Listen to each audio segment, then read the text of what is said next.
Assalamualaikum warahmatullahi wabarakatuh. Perkenalkan, nama saya Pratiwi Kusuma Astri dengan NIM 120210047 dari program studi Teknik Sipil ITERA angkatan 2020. Di sini saya akan membuat video pembelajaran mengenai tanah, yaitu untuk memenuhi tugas mekanika tanah 1.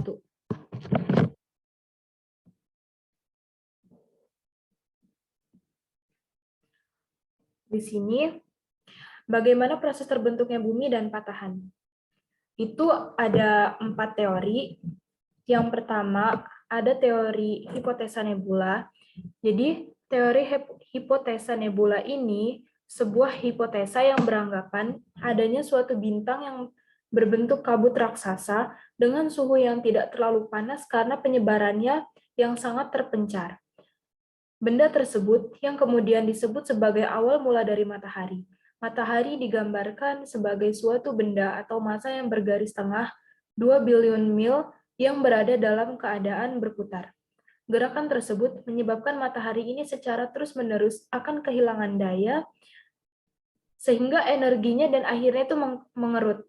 Akibat dari proses ini, matahari akan berputar lebih cepat lagi, dan dalam keadaan seperti ini, maka bagian ekuator kecepatannya akan semakin meningkat dan menimbulkan terjadinya gaya sentrifugal.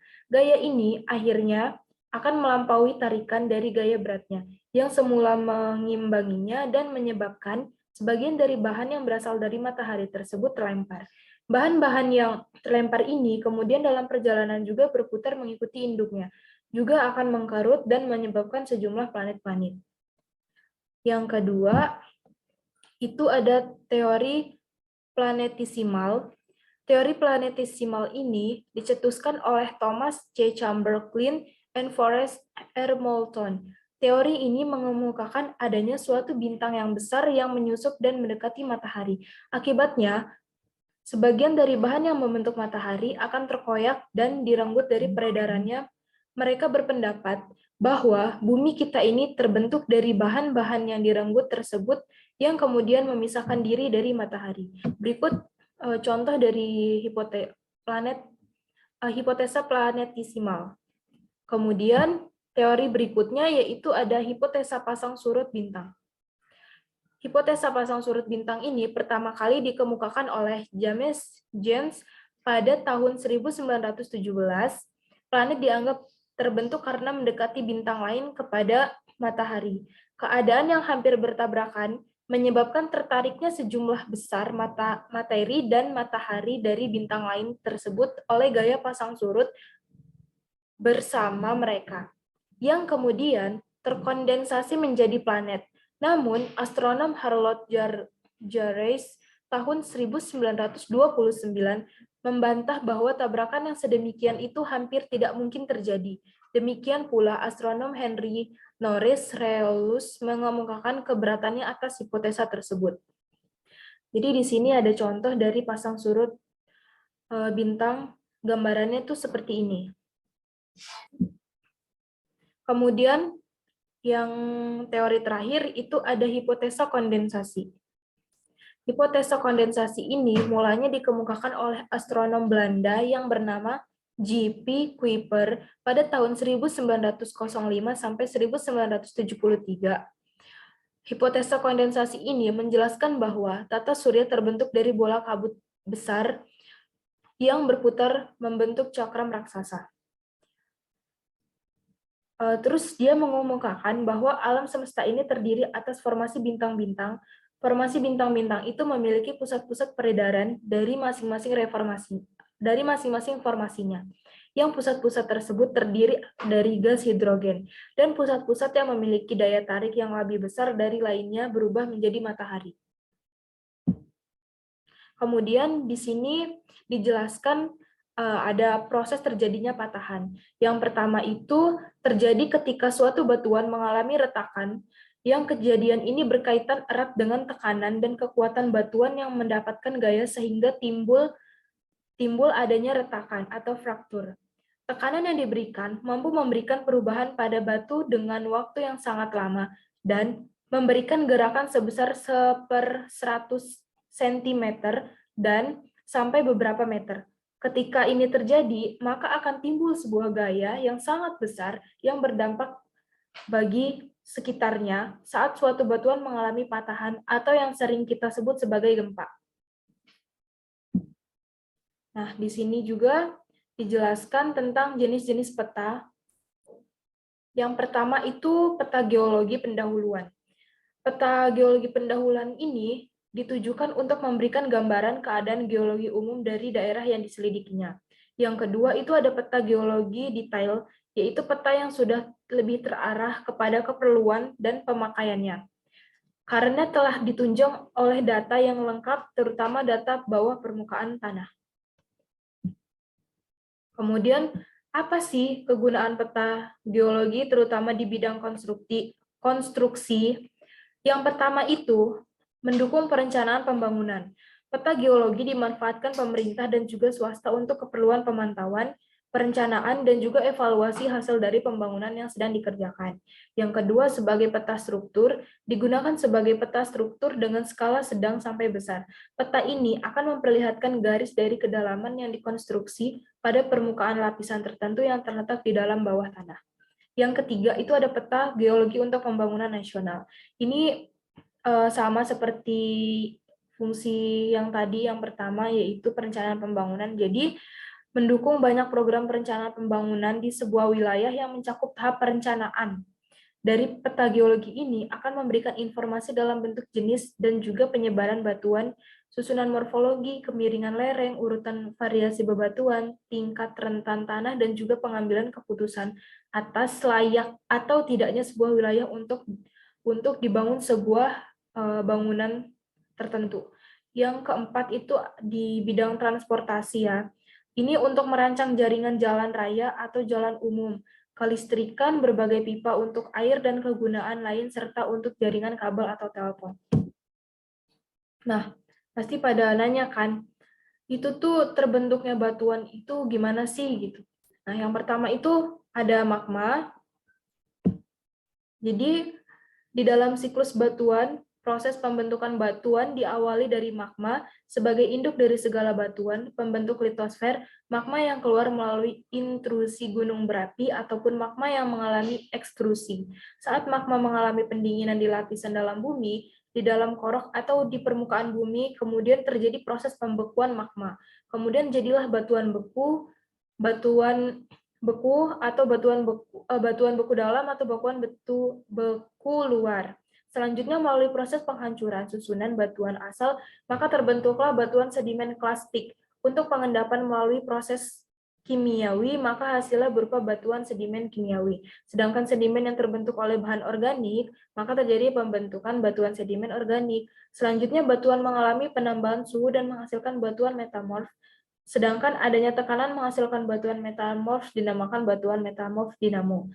Lalu pada akhirnya batuan tersebut akan bersinggungan dengan magma yang mengalami perubahan bentuk atau jika keadaan memungkinkan akan masuk kembali ke dalam magma. Terus dari proses terjadinya batuan itu dihasilkanlah beberapa jenis batuan yang terbentuk. Di sini ada 3. Yang pertama itu batuan beku. Batuan beku ini contohnya batuan granit, diorit, dan gabbro. Sedangkan batuan sedimen ini, batuan yang terbentuk dari proses batuan beku yang tersingkap di permukaan bumi, terus mengalami pelapukan, dan kemudian tersangkut oleh air. Contohnya itu batu breksi, batu konglomerat, batu pasir, dan batu karang. Nah, yang selanjutnya ada batuan metamorf, batuan hasil ubahan dari batuan asal akibat dari proses metamorfosis, yaitu proses yang dialami batuan akibat terjadinya tekanan suhu pada pemanasan dan diakibatkan dari tekanan dari lapisan atas. Kemudian di sini contoh-contoh tadi batuan beku itu ada batu apung, batu granit, batu basal, diorit, andesit, gabbro, dan liparit. Sedangkan yang gambar di bawahnya itu contoh dari batuan metamorf. Nah, pasti dari batuan-batuan yang sudah terbentuk ini, di dalamnya itu ada kandungan atau mineral yang terkandung. Pasti kalian pada bertanya-tanya kan, mineral yang terkandung dalam batuan itu tuh ada apa aja sih? Yang pertama itu ada batuan beku, kandungan mineralnya itu ada piroksin, mika, feldspar, kuarsa, dan olivin. Kemudian batuan metamorf itu yang terkandung ada beberapa mineral. Yang pertama ada kuarsa, feldspar, karbonat, mika, dan mineral lempung. Berarti di sini ada di antara batuan beku dan batuan metamorf, di sini ada dua persamaan mineral yang terkandung, yaitu mineral kuarsa dan mineral mika.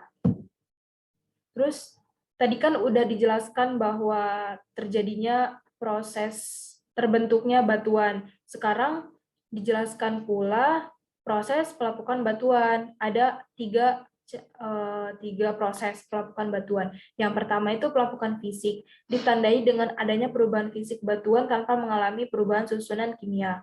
Batuan pecah menjadi bagian yang lebih kecil dan masih membawa karakteristik asli batuan asalnya.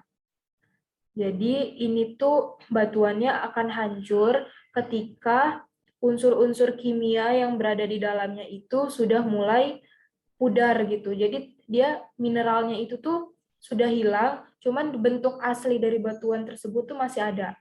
Kemudian pelapukan kimia adalah pelapukan dengan proses yang lebih kompleks karena disertai dengan pengurangan atau penambahan unsur kimia pada batuan. Sehingga komposisi atau susunan kimianya tidak lagi seperti batuan asal. Contohnya itu seperti pelapukan pada batuan gamping yang melapuk karena terkena air. Terus yang ketiga itu ada pelapukan biologis atau pelapukan organik. Pelapukan ini terjadi dengan batuan tumbuhan, hewan, dan manusia. Atau pelapukan ini disebabkan oleh organisme melalui aktivitasnya. Contoh sederhananya dari pelapukan biologis ini, akar tumbuhan yang terselip di antara bebatuan, itu lama-kelamaan ketika si akar membesar, dia akan menembus batu. Itu sehingga batu tersebut akan pecah dan mengalami pelapukan. Gitu.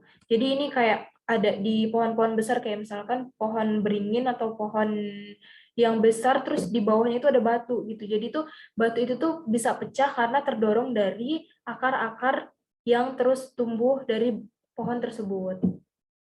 Nah, ini contoh pelapukan fisiknya. Jadi pertama permukaan batuan itu terkena panas, jadi terkena panas terus secara terus-menerus, terus terkena panas, terkena hujan, terkena udara dingin gitu kan. Jadi lama-kelamaan batu itu tuh akan yang tadinya batunya besar terus bisa menjadi mengkerut gitu. Mengkerut lama-kelamaan batu itu akan menjadi lapuk dan pecah. Lalu jenis tanah yang terbentuk dari batuan-batuan yang melapuk tadi. Tanah ini didefinisikan sebagai material yang terdiri dari agregat atau butiran mineral-mineral padat yang tidak tersementasi secara kimia satu sama lain. Tanah terbentuk dari proses pelapukan batuan disebut tanah-tanah mineralogi dan pelapukan bahan organik disebut tanah-tanah organik. Jadi tanah ini bisa terbentuk secara dua proses. Yang pertama proses secara kimiawi atau mineralogi dan secara pelapukan bahan organik tadi yang disebabkan dari pelapukan batuan secara organik. Nah, jenis-jenis tanah yang terbentuk dari pelapukan-pelapukan batuan itu sendiri itu ada 4. Di sini ada tanah pasir, tanah lanau, tanah lempung, dan tanah kerikil. Oke, mungkin sekian materi singkat dan ilmu yang bisa saya bagikan kepada teman-teman semua. Mohon maaf apabila banyak kekurangan dan kesalahan dalam penyampaian kata. Saya akhiri, wabillahi taufiq wal hidayah. Wassalamualaikum warahmatullahi wabarakatuh.